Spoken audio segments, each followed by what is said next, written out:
49. Climbers died last year.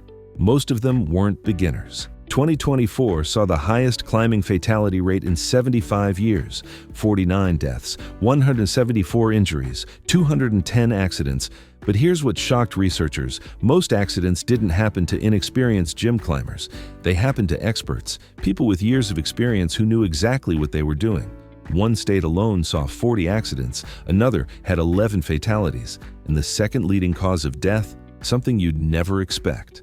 The data reveals patterns every climber needs to understand, because these accidents weren't freak occurrences, they were preventable. The deadliest years on record. Since the American Alpine Club first started soliciting accident reports 75 years ago, climbing fatalities in the United States typically ranged between 10 and 43 deaths per year. Then, something changed. From 2022 to 2023, fatalities in the U.S. surged by 22% to a total of 51 deaths. In 2024, 49 total fatalities occurred, the second highest number since the AAC started keeping records in the 1950s. 2024 and 2023 represent the highest fatality years in 75 years of data. It wasn't just deaths. Injuries also spiked. In 2024, 174 climbing injuries were reported in the U.S., 15% more than 2023, and the second highest injury count on record. Total accidents followed the same trend, 190 reported incidents in the U.S. in 2024, again, the second highest number since records began. While the U.S. saw record-breaking numbers, Canada had a more moderate year. The 2025 Accidents in North American Climbing (ANAC) report documents 20 total accidents from Canada, down 35% from 2023, 25 injuries, down 32%, and 9 fatalities, up 23%. But the question remains, why are climbing accidents and fatalities increasing so dramatically? The answer isn't simple, but the data reveals patterns that point to several contributing factors, from overcrowding at popular climbing destinations to the role of experience, or lack thereof, in preventing accidents. The experience paradox. Before you blame inexperienced gym-to-crag climbers for the rising incident rates, consider who actually got into more accidents. Some climbers like to grumble about novice climbers who don't know what they're doing, whether they're new to the sport or making the transition from gym to outdoor climbing. But in 2024, expert climbers sustained far more accidents than beginners. While the experience level of many climbers involved in accidents remains unknown, the data that is available is striking. 33 expert climbers had accidents in 2024. Only 6 beginners had accidents. Only 2 intermediate climbers had accidents. This pattern challenges common assumptions about who's most at risk while climbing. It's tempting to assume that beginners, lacking knowledge and skills, would dominate accident statistics. But the data suggests something more complex is happening. Why are experts getting hurt? Several factors might explain why experienced climbers are involved in more accidents. Complacency. Years of successful climbs can breed overconfidence. Experts might skip safety checks or take shortcuts that beginners wouldn't dare attempt. Risk tolerance. Experienced climbers often push into more challenging terrain. Harder grades, bigger walls, more remote locations. Higher difficulty means higher risk. Volume. Expert climbers simply climb more. They're out more often, on more routes, in more varied conditions. More exposure means more opportunity for accidents. Complex systems. Advanced climbing involves complex rope systems, multi-pitch management, and technical gear placements. More complexity means more potential points of failure. But there's another possibility that the data hints at. Perhaps experience isn't the protective factor we assume it is. Perhaps the skills that keep climbers safe aren't necessarily correlated with climbing ability or years in the sport. California, the accident capital. Geography matters. Some locations see far more climbing accidents than others. ANAC uses geographic districts that include Canadian provinces, U.S. regions, grouping states with lower data thresholds, and individual U.S. states that are major climbing destinations. By far, California saw the most accidents and injuries reported in 2024. In the last calendar year, climbers in California reported 40 climbing accidents, far more than any other geographic district. Colorado came in second with 28 accidents, followed by Washington with 26. For injuries, California again led with 34 incidents. The U.S. Northeast saw 26 injuries, and Washington had 24. This brings California's total accident count since 1951 to 1,098, second only to Washington, which has 2,134 reported accidents in the books. Why California? Several factors contribute to California's high accident numbers. Volume. California has a massive climbing population.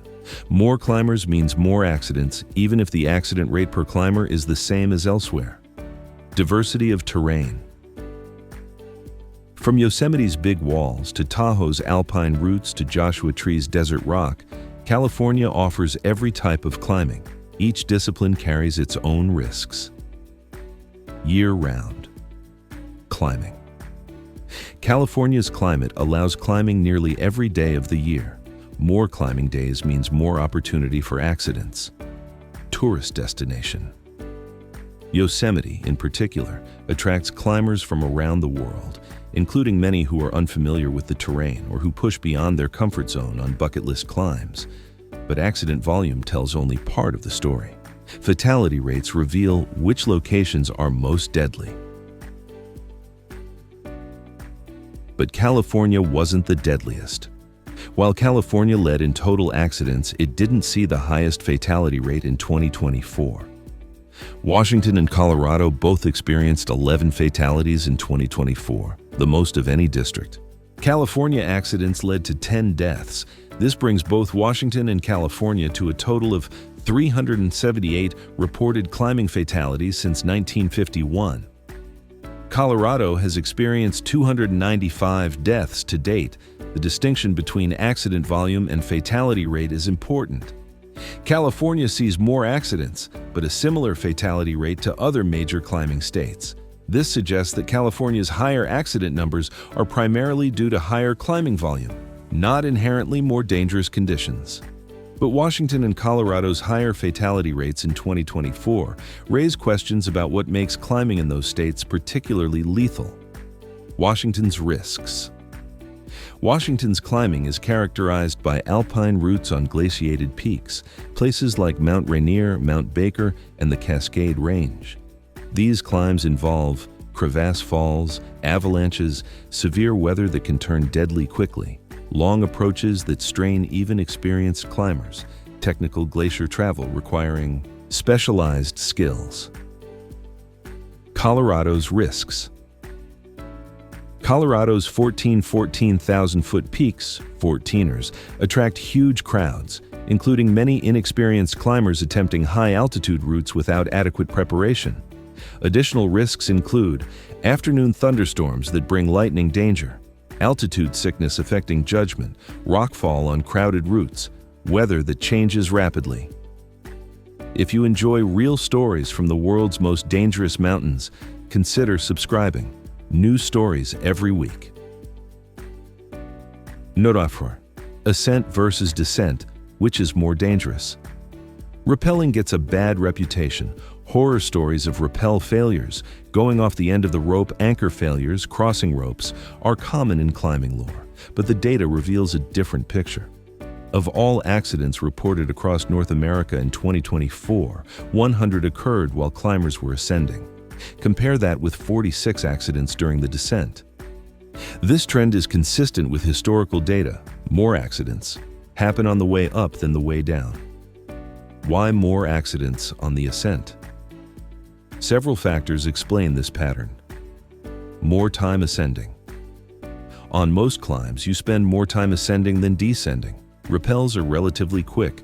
Climbing pitches take longer. More time exposed means more opportunity for accidents. Leading versus rappelling. Lead climbing involves more risk than rappelling. While rappel failures are often catastrophic, lead falls, especially with inadequate protection, can also be fatal or cause serious injury. Energy levels. Climbers are generally fresher and more alert on the ascent. By the descent, fatigue has set in. But despite being more tired, climbers often complete descents without incident, perhaps because rappelling is mechanically simpler than climbing. Focus. Climbers tend to be highly focused during ascents, especially on difficult sections. This focus might actually increase risk awareness, but it doesn't eliminate accidents. That said, the 46 descent accidents shouldn't be dismissed. Rappelling accidents, while less frequent, are often more severe. When rappels fail, climbers typically fall the entire distance, often with fatal consequences. The most common injury, lower extremity. Fractures climbing is hard on the body, but some injuries occur far more frequently than others. The most common injury of 2024, lower extremity fractures. Ledges, ground falls, and other hazards led to 30 lower extremity fractures among climbers last year, broken ankles, legs, and feet from impacts during falls. Historically, lower extremity fracture ranked 9th in terms of most prevalent injury. But the AAC only began breaking out fractures by location in 2021.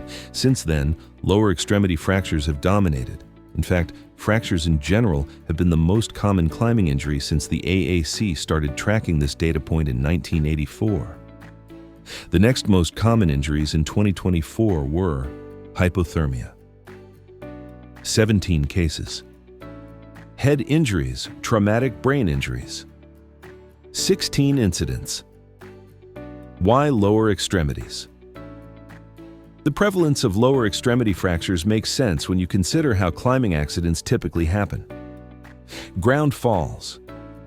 Hitting the ground, feet first, often results in ankle or leg fractures. Even experienced climbers who land upright can break bones from the impact force. Ledge impacts. Hitting a ledge during a fall frequently results in leg or ankle injuries as limbs strike rock at high speed. Awkward landings. Climbers who fall and then hit something, a ledge, a rock, the ground, often land in ways that concentrate force on ankles and legs. The hypothermia factor. The 17 cases of hypothermia in 2024 highlight another significant risk: environmental conditions. Hypothermia typically occurs when climbers get caught out in unexpected weather, are injured and can't move, losing body heat while awaiting rescue, underestimate the cold on alpine routes, get wet and can't get warm again. Many hypothermia cases involve climbers who got lost or stranded, more on this shortly, and spent unplanned nights out in the elements. Head injuries are still a major concern. The 16 head injuries and traumatic brain injuries in 2024 represent one of climbing's most serious risks. Unlike broken legs, which are often survivable with proper treatment, severe head injuries can be fatal or cause permanent disability. Many climbing deaths involve head trauma from ground falls, ledge impacts, or rock fall. This underscores the importance of wearing helmets, not just while climbing, but during approaches, belaying, and any time you're in terrain where rockfall or falls are possible. Alpine climbing, the most accident-prone. Discipline climbing encompasses many disciplines: sport climbing, trad climbing, bouldering, ice climbing, alpine mountaineering. Each carries different risks. In 2024, alpine climbing and mountaineering led to more accidents than any other type of climbing. 71 accidents occurred on alpine-style climbs, far more than any other discipline. The second most accident-prone discipline? Trad climbing, with 52 total accidents. Sport climbing came in third with 35 accidents. Other categories include ice mixed climbing, big wall climbing, bouldering, top roping, free soloing, and ski mountaineering. Before you draw conclusions. It's tempting to conclude that alpine climbing is more dangerous than other disciplines, and there's truth to that. Alpine routes involve objective hazards like avalanches, rockfall, crevasses, and severe weather that don't exist in most sport climbing.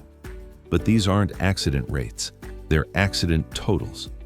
The higher accident volume might simply reflect the popularity of each discipline. If more people are alpine climbing than free soloing, you'd expect more alpine accidents even if the accident rate per climb is lower. Consider free soloing. Only 9 people had accidents free soloing or deep water soloing in 2024. But given how few people climb ropeless, the accident rate might actually be quite high. Why alpine climbing is risky. That said, alpine climbing does involve unique hazards. Objective dangers: avalanches, rockfall, crevasses, seracs, hazards that exist regardless of climber skill. Remote locations. Many alpine routes are far from help. Rescue is difficult or impossible. Weather. Alpine routes are exposed to severe weather that can turn deadly quickly. Complexity. Alpine climbing requires managing multiple systems: glacier travel, rope work, navigation, weather assessment. Fatigue. Long approaches and multi-day climbs wear climbers down, impairing judgment and increasing accident risk. Getting lost, the second leading cause of accidents. After falling while rock climbing, the second leading cause of accidents in 2024 was something many climbers don't think about enough: getting lost or stranded. With 31 total accidents involving getting stuck or off route, this is a stark reminder of the importance of navigation and communication. How climbers get lost. Getting lost in the mountains happens more easily than most climbers expect. Complex terrain. Many climbing areas have braided trails, multiple descent routes, and confusing topography. Weather. Fog, snow, or darkness can make familiar terrain unrecognizable. Exhaustion. Tired climbers make poor navigation decisions and miss obvious landmarks. Overconfidence. Many climbers don't bring maps or navigation devices because they assume the route is obvious. Getting off route on the climb. Climbers can also get off route on the actual climb, finding themselves on terrain that's too difficult to continue or retreat from. What to do? The solution to getting lost is straightforward, though not always followed. Download navigation apps. Apps like Gaia GPS, AllTrails, or CalTopo provide detailed maps and GPS tracking. Bring satellite communication. Devices like InReach or Zoleo allow you to call for help even without cell service. Tell someone your plans. Always let someone know where you're going and when you expect to return. Carry extra supplies. If you do get stuck overnight, having extra food, water, and warm layers can mean the difference between discomfort and hypothermia. Learn self-rescue. Basic rope skills, emergency anchors, and improvised systems can help you get yourself out of situations that would otherwise require professional rescue. The 31 climbers who got lost or stranded in 2024 likely didn't expect it to happen to them. But getting lost is one of the most preventable climbing accidents, requiring only basic preparation. The gender gap in climbing accidents last year, and historically, men experienced far more accidents than women. In 2024, 134 accidents involved men compared to 40 accidents involving women. That's more than a 3:1 ratio, a significant gender gap. What does this mean? Before drawing conclusions, it's important to note what this data doesn't tell us: the total numbers of men versus women climbing. If 3 times as many men as women are climbing, then the accident rates might actually be equal. We don't have comprehensive data on the gender breakdown of the climbing population, so it's difficult to know whether men are having more accidents because more men are climbing or because men are taking more risks. Possible explanations. Several factors might contribute to the gender gap in accidents. Participation rates. More men than women climb, especially in disciplines like alpine climbing and trad climbing that see higher accident rates. Risk-taking behavior. Research in other domains suggests men on average take more risks than women. This might translate to climbing, attempting harder routes, accepting higher objective dangers, or pushing into conditions where retreat would be wiser. Experience levels. If men are overrepresented among expert climbers, the group with the highest accident rates in 2024, this could partially explain the gender gap. Route selection. Men might choose routes with higher objective dangers or technical difficulty, but these are only hypotheses. Without data on total participation rates by gender, it's impossible to know for certain what's driving the gender gap in accidents. The fatality gap is even starker. The gender gap becomes even more pronounced when looking at fatalities. Among the 38 climbers featured in the 2024 Climbers We Lost Memorial, only one was a woman. This suggests that when men have climbing accidents, those accidents are more likely to be fatal, possibly indicating that men are taking greater risks or climbing in more dangerous conditions. Wait, what went wrong? The human error factor. Beyond the statistics, the where, when, and who of climbing accidents lies a deeper question. Why do these accidents happen? Dr. Valerie Carr, a climber and researcher, investigated this question by analyzing ANAC reports from 2005 through 2024. She searched for themes in how human error leads to accidents. Her research identified 6 common ways human error contributes to climbing accidents. 1. Inadequate planning. Climbers underestimate route difficulty, weather challenges, or time requirements. 2. Poor communication. Miscommunication between partners about systems, plans, or status. 3. Complacency. Overconfidence from past successes leads to skipping safety checks or taking shortcuts. 4. Distraction. Loss of focus during critical moments, rigging rappels, building anchors, tying knots. 5. Fatigue. Exhaustion impairs judgment and physical capability. 6. Group dynamics. Social pressure to continue when individual climbers sense danger. What's striking about these factors is that they're all preventable. Unlike objective hazards, rockfall, avalanches, weather, human error is theoretically within climbers' control. Yet, human error remains the leading cause of climbing accidents. Why? Because climbing is a complex activity that requires sustained attention, good judgment under stress, and the discipline to follow systems even when tired or pressured. And humans, even expert humans, aren't perfect. What this means for every climber. The 2024 accident data isn't just statistics. It's 210 stories of climbers who had bad days. Some walked away, some didn't. What can every climber learn from these accidents?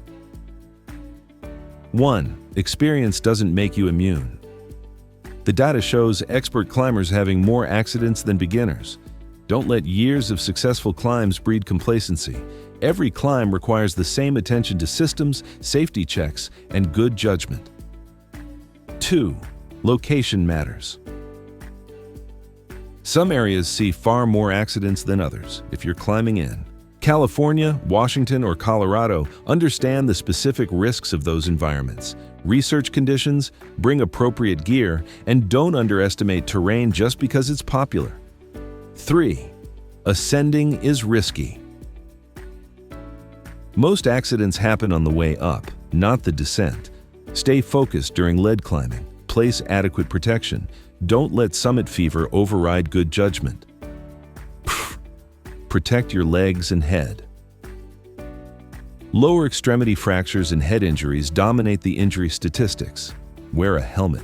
Consider how you'd land if you fell. Are you at risk of hitting ledges or the ground? 5. Don't get lost. 31 climbers got lost or stranded in 2024. This is one of the most preventable categories of accidents. Bring navigation tools, satellite communication, and always tell someone your plans. But alpine climbing requires extra vigilance. If you're moving into alpine terrain, understand that you're entering an environment with objective hazards beyond your control. Avalanches, weather, crevasses, these don't care about your skill level. 7. Check your systems. Human error, inadequate planning, poor communication, distraction, complacency drives most accidents. Develop robust systems for tying knots, building anchors, and rigging rappels. Follow those systems every time. Why are accidents increasing? The 2024 and 2023 fatality numbers, the highest in 75 years, demand an explanation. Several factors likely contribute to the increase. More climbers. Climbing has exploded in popularity. More climbers means more accidents, even if the accident rate per climber remains constant. Social media pressure. The desire for impressive content can push climbers beyond their limits or into conditions where they should turn back. Crowding. Popular routes see traffic jams that increase rockfall risk, create bottlenecks at belays, and rush climbers who should take more time. Climate change. Changing conditions, melting. Glaciers, unstable snow, unpredictable weather make historically safe routes more dangerous. Access to information. While information about routes is more available than ever, this might encourage climbers to attempt objectives they're not prepared for, trusting that beta will compensate for experience. Normalization of risk. As extreme climbing becomes mainstream, risks that would have seemed unacceptable 20 years ago now seem normal. But here's what's important. These trends are reversible. If climbing culture shifts to prioritize safety over summits, to celebrate turning back in dangerous conditions, to value good judgment over heroic sends, the accident rate can decrease. That change starts with individual climbers making better decisions, learning from others' accidents, and refusing to let complacency, ego, or social pressure override safety. Final thoughts, 2010. Climbing accidents in 2024, 49 deaths, 174 injuries. Behind each number is a person. Someone's climbing partner, family member, friend. Someone who got up that morning planning to have a great day in the mountains. Most of them did everything right. They tied proper knots, used appropriate gear, followed established systems. And still, accidents happened. Because climbing is inherently dangerous. Because humans make mistakes. Because sometimes, despite all precautions, things go wrong. But many of these accidents were preventable. The climber who got lost could have brought a GPS device. The leader who took a ground fall could have placed more gear. The team that got caught in a storm could have checked the weather forecast more carefully. Learning from others' accidents is one of the most valuable tools in a climber's safety arsenal. Reading ANAC reports, understanding common mistakes, and implementing better systems can literally save your life. The 210 accidents of 2024 don't have to be repeated in 2025. Every climber who reads these reports, learns from these mistakes, and adjusts their practices accordingly reduces their risk. And every accident prevented means one more climber who comes home safely, who gets to climb another day, who doesn't become a statistic in next year's report. The mountains will always be dangerous. But how dangerous depends, in part, on the decisions we make, individually and collectively, about how we approach them.